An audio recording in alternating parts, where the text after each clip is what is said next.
straight ahead on CCX News. Survive and advance. I can't remember this kind of cold. It's been a long time. The day Minnesotans will remember for a long time. Plus, the local impact, what Brooklyn Park is doing to keep people safe. And later, it's still a big event. It's just part of what makes Robbinsdale Robbinsdale. Keeping the history as a part of a summertime celebration. CCX News starts right now. Hello everyone, and thanks for joining us. People in the northwest suburbs are experiencing weather we haven't seen since 1996. The wind chill could dip as low as -50 degrees on Tuesday night. Reporter Sonia Golan shows us what the city of Brooklyn Park is doing to keep people safe during the bitter blast. Shannon, I'm at the Brooklyn Park ice skating rink, and if you include the wind chill, it is 70 degrees warmer inside here than it is outside. Ironically, people are coming here to stay warm. These days, Minnesota looks and feels like somewhere else. It is too cold to be outside. Sarah Nielsen and her daughter Lauren are beating boredom and the brutal winter blast by playing on ice. You can only spend so many days inside before your kids start crawling up the walls, and you need to get them out to move. And this is one place we can come where we're not out in the cold, and they can do that. In Brooklyn Park, the city designated the community center as a warming station. The goal that if people have to get out of the elements for a short period of time, that they can come in and get warm. The city also added additional staff to help fire and police crews respond to emergencies. We can rotate people, our own firefighters, through on a more frequent occasion, realizing that just a few minutes exposure to this, to cold temperatures are harmful to everyone. With the temperatures expected to drop even lower Wednesday night, Brooklyn Park leaders are encouraging everyone to be safe. This is dangerous, and to stay inside and stay out of the frigid temperatures and to limit any exposure that you might have to very short periods of time. In Brooklyn Park, Sonia Goins, CCX News. Brooklyn Park leaders are also working on an emergency plan with Hennepin County and the state, just in case anything happens on a larger scale. A nonprofit that helps homeless youth in the Northwest Metro is extending its services due to the dangerous cold. Hope for Youth opened at 11 this morning instead of at 2 p.m. The facility will serve as a warming station to provide an additional source of warmth and safety for young people experiencing homelessness. They have gloves, hats, hand and foot warmers, plus other resources available. Because of the very, very cold temperatures, we wanted to make sure that if there were any youth that needed a place just as a warming house, that they could come here. And then we also have our kitchen open so they can get a bite to eat as well. Other nonprofits that cater to teens, Brooklyn Avenues and YouthLink, are extending their hours as well. It is so cold, Plymouth ice rinks even closed today. Local businesses also use caution.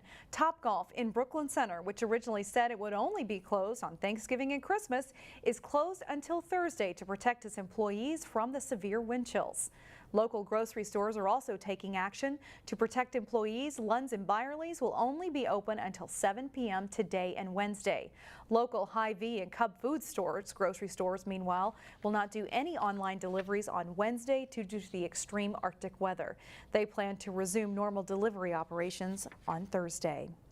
Other businesses like Daily Dose Cafe in Maple Grove are also closing early the next couple of days due to the extreme conditions.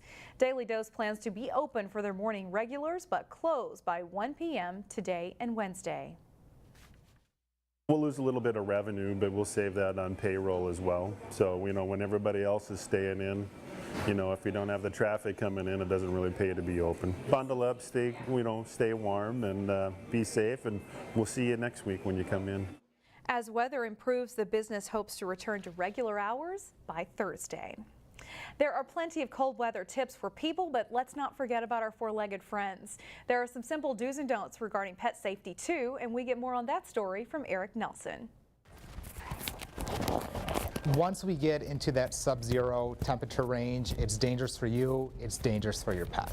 This soul-crushing cold is not fit for man or beast. Hallie is an energetic black lab in Brooklyn Park who loves snow soccer. But when the temps are sub-zero, it's crucial for pet owners to not let dogs like her be in the yard too long. For dogs, outside, quick potty breaks only. Even walks up and down the sidewalk can be a little much once we get into these temperatures. For pets, the frigid elements can take a toll. Animals can get frostbite too. Tip of the ears, tails, paw pads, those extremities just like us are going to be those first things that really become susceptible, especially when we're talking double-digit negative temperatures. Hey, buddy. On a typical January day, We'll run. canine traffic would be the norm at this Brooklyn Park dog park. I can't remember this kind of cold. It's been a long time. But this was no dog day afternoon. Jerry Huffine and his pooch named Strider were the only ones who showed up Run back. Let's go. during the lunch hour. We got to get them outside. And dog parks are great. They can run, get their energy out really quick, and get home. Strider isn't fazed by the deep freeze, but Huffine is keeping a close eye on him, Say goodbye. making sure he is okay in this North Pole-like weather. Shivering is number one. That's bad. Get them inside quick. And they get the ice under their paws too, so they start limping, and that's bad. Get them inside quick for that. The good news for pets and people is that this dog park ought to be packed on Saturday. The high is expected to be 40 degrees.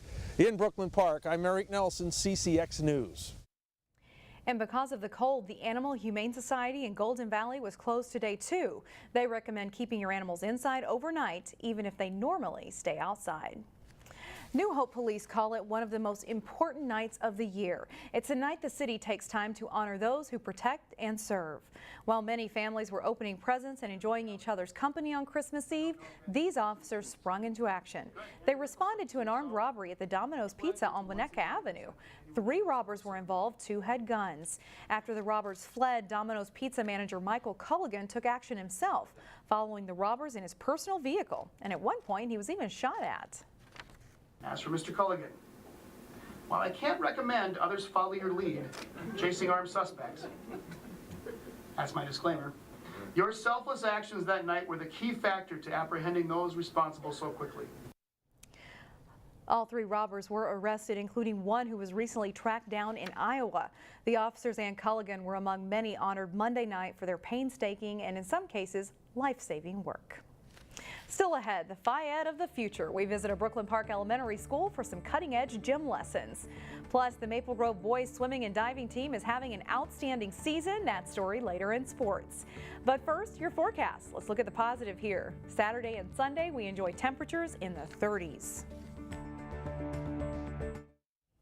Keeping kids active is important to help young minds learn. In today's School Spotlight, reporter Meredith Hackler shows us how students at Crestview Elementary are taking physical education classes of the future.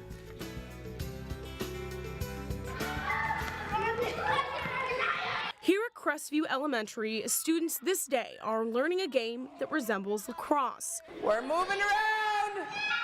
Teacher Stacy Nelson keeps the kids moving, even though some of the students may have some misconceptions about her. She's like a gym teacher. She's been here for millions of years, probably. She certainly knows how to get them moving. I decided I wanted to get our kids moving more and to be able to track how much they're moving.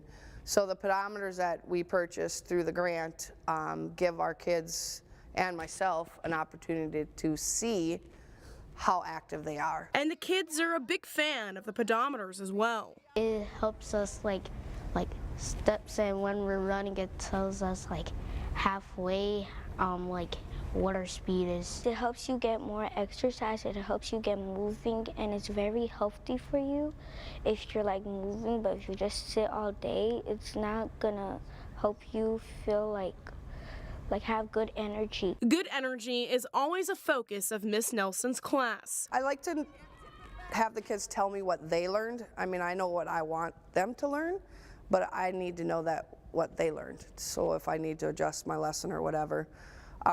So that's one of the questions. I always want to challenge their brain a little bit on how to make it harder. If they're really good at something, I want them to be able to challenge themselves. On top of the pedometers, these kids always have a GIF on the smartboard to show them what to do. A tool Ms. Nelson says is important in this day and age. The less I talk, the more they're moving. And that's my main goal, is to get them to move. And keeping the kids active during their 30-minute class is what it's all about. Step with that opposite foot! In Brooklyn Park, Meredith Hackler, CCX News. Still ahead, the comic book history in Robbinsdale that could lead to more civic pride. But first, meet a Totino Grace wrestling star who is ranked nationally. John Jacobson has sports up next.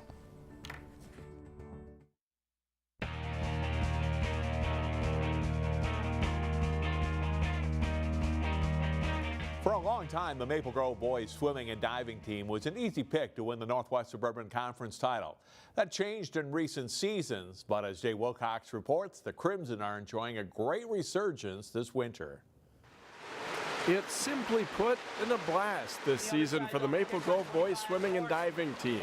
They're unbeaten in dual meets. This atmosphere is super great. I love the teammates. Practices are always really fun. There's always something odd going on that makes a long practice seem short. With the success we've had this year, I love watching the growth that we have as a team from last season to this season. This is probably like one of my greatest seasons I've ever had. Like, the team's been like building up since 2 or 3 years ago. We were really small. Now we're just up to like 55 plus people. And it's just like this. It's just fun to see everyone enjoying their events. They're swimming at the meets. I told the boys the other day, in the 4 years I've been coaching and as we've grown together, it's been a gradual improvement, but this year it's just a bump up. And with our success in meets and watching the boys swim faster and come together as a team, it's just been a great time. The number of athletes out is way up after bottoming out. There's been legwork to bring new kids in and also a point of emphasis to get the middle schoolers on the team engaged. Because the older kids will help us like learn, and then because we're going to be the future of the team, and so we have to get ready to lead the team. The middle schoolers always, they provide the foundation for us. If there's no middle schoolers, the team can't continue. So making sure that they're engaged and keeping them on is always what we need to do as the upper levels of the team. And 8 pool records, home and away, have been set by the Crimson this fall. 6 of them by junior Kelby Modine. They've put the hard work in. Now Maple Grove wants to pursue conference and section titles. Jay Wilcox, CCX Sports. Because of this week's cold weather, Maple Grove's meet against Elk River in the Tournament of Champions series in the Northwest Suburban Conference has been moved to next Tuesday at Elk River. Totino Grace High School's Jake Sviel is one of the best wrestlers in the state. The senior has 3 state runner-up finishes and hopes to finish his prep career with a state title this March. Jason Malillo profiled Jake for this week's Sports Jam show on CCX. Here's a clip from that story.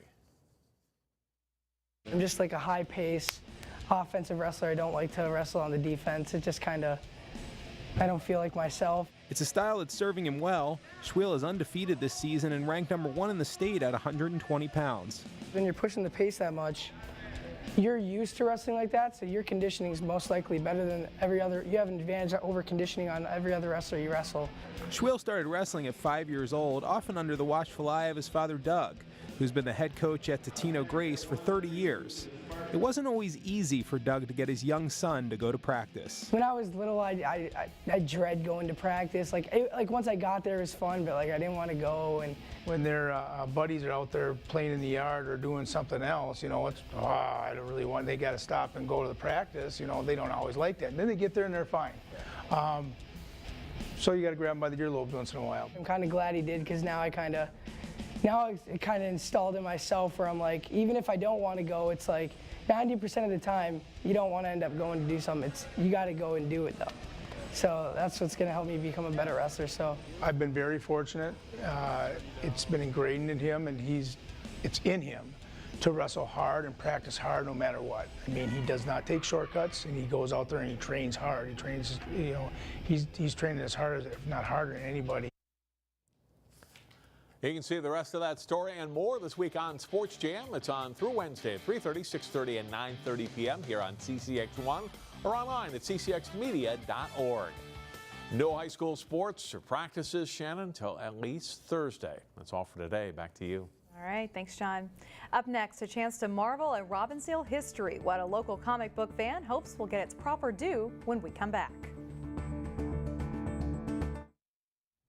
Let's think about warmer weather for a minute. If you've been out to Whiz Bang Days in July in Robbinsdale, you know it's usually a hot one.